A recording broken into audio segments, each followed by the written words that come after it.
अगर आप कॉलेज में पढ़ते हैं या यूनिवर्सिटी में एडमिशन लेने वाले हैं या फिर आपके घर में कोई बच्चा पढ़ रहा है तो यह वीडियो आपके लिए बहुत जरूरी है, क्योंकि आज हम उस सिस्टम की पोल खोलने वाले हैं जो तय करता है कि भारत में पढ़ाई कैसे चलेगी। मुझे पता है कि यदि आप इस वीडियो को पूरा नहीं देखेंगे या कुछ पार्ट स्किप करके देखेंगे तो शायद आप कमेंट में कुछ गलत भी लिख सकते हैं। इसीलिए इस वीडियो को पूरा देखिएगा बिना किसी स्किप के और मेरे बोले हुए बात को अपने कास्ट को हटाकर सोचिएगा। तो चलिए शुरू से शुरू करते हैं। नमस्ते हिंदुस्तान, मैं हूं सत्यम यादव और आप देख रहे हैं पोल खोल विद सत्यम यादव। सबसे पहले समझिए यूजीसी क्या है। यूजीसी यानी यूनिवर्सिटी ग्रांट्स कमीशन। सीधे भाषा में समझिए, यूजीसी वो संस्था है जो भारत के कॉलेज और यूनिवर्सिटी के लिए नियम बनाती है। कौन सा कॉलेज डिग्री दे सकता है, कौन सी यूनिवर्सिटी मान्य होगी, पढ़ाई का स्तर क्या होगा, छात्रों के अधिकार क्या होंगे, ये सब तय करती है यूजीसी। अगर यूजीसी ना हो तो हर गली मोहल्ले में डिग्री बेचने वाले यूनिवर्सिटी खुल जाएंगे। अब सवाल है कि यूजीसी बिल या रेगुलेशन क्या होता है। यूजीसी जब कोई नियम लाती है तो उसे रेगुलेशन कहा जाता है, यानी ऐसा कानून जो हर कॉलेज और यूनिवर्सिटी को मानना ही होगा। अगर नहीं माना तो फंड बंद हो जाएगी, मान्यता रद्द हो जाएगा, फिर कोर्स बंद। मतलब यूजीसी का नियम सिर्फ सलाह नहीं होता, डंडा भी होता है। पहले क्या नियम था, अब ध्यान से समझिए। पहले भी SC/ST छात्रों के लिए कुछ सुरक्षा नियम थे, लेकिन वो कागजों तक सीमित थे।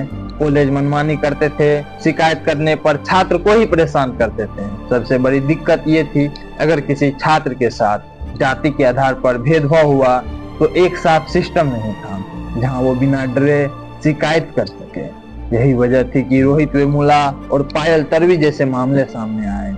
अब बात करते हैं नया यूजीसी रेगुलेशन क्यों लाया गया और जनरल में आने वाले बच्चे इनका विरोध क्यों कर रहे हैं। सुप्रीम कोर्ट ने साफ कहा, कॉलेजों में जातिगत भेदभाव अब सिर्फ सामाजिक नहीं संस्थागत समस्या बन चुका है।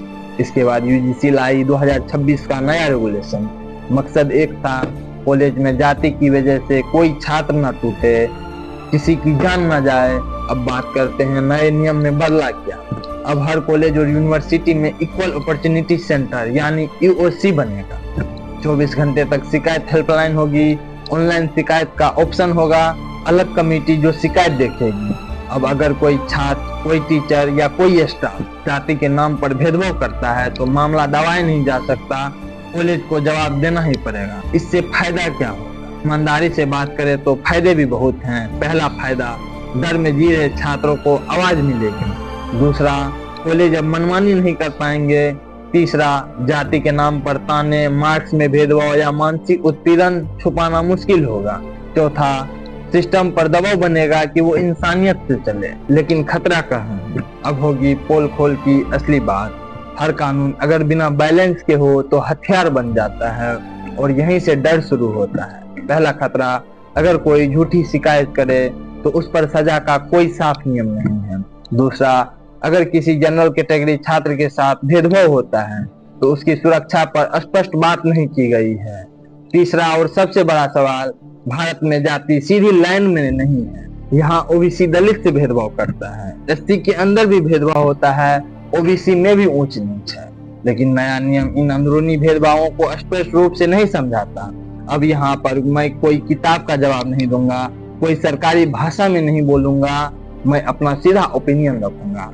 इस नियम का सबसे बड़ा खतरा यह है कि इसमें जनरल कैटेगरी के छात्रों की आवाज लगभग गायब कर दी गई है। आज अगर किसी जनरल छात्र के साथ भेदभाव होता है तो उसके लिए कोई साफ और भरोसेमंद रास्ता इस नियम में दिखाई नहीं देता। अब जरा एक स्थिति सोचिए, अगर कोई OBC, SC या ST छात्र किसी जनरल छात्र से किसी निजी झगड़े का बदला लेना चाहे या किसी पुरानी मतभेद को निकालना चाहे तो उसके लिए अब डर बहुत कम हो जाएगा।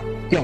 क्योंकि उसके मन में यह बात बैठ जाएगी कि अगर मैंने शिकायत कर दी तो सिस्टम मेरे साथ खड़ा होगा और मेरा कुछ नहीं होगा।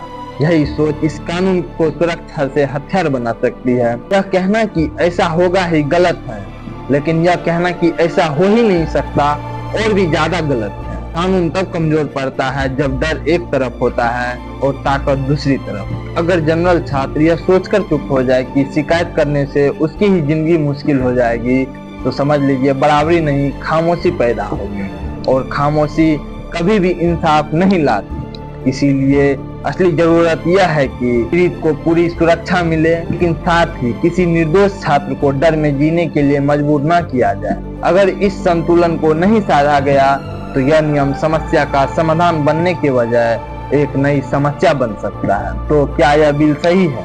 जवाब ईमानदार है। नियत सही है, मकसद जरूरी है, लेकिन डिजाइन अधूरी है। अगर जांच निष्पक्ष हुई, झूठी शिकायतों पर रोक न लगी, कॉलेज प्रशासन ईमानदार न रहा, तो यही कानून जनरल छात्रों के लिए नया डर बन सकता है। आखिरी सवाल आपसे, क्या यह नियम कॉलेजों में बराबरी लाएगा या एक और ऐसा कानून बन जाएगा जिसका गलत इस्तेमाल होगा? आप क्या सोचते हैं? कमेंट में लिखिए, क्योंकि पोल खोल तभी होती है जब सवाल पूछे जाते हैं। तब तक के लिए धन्यवाद।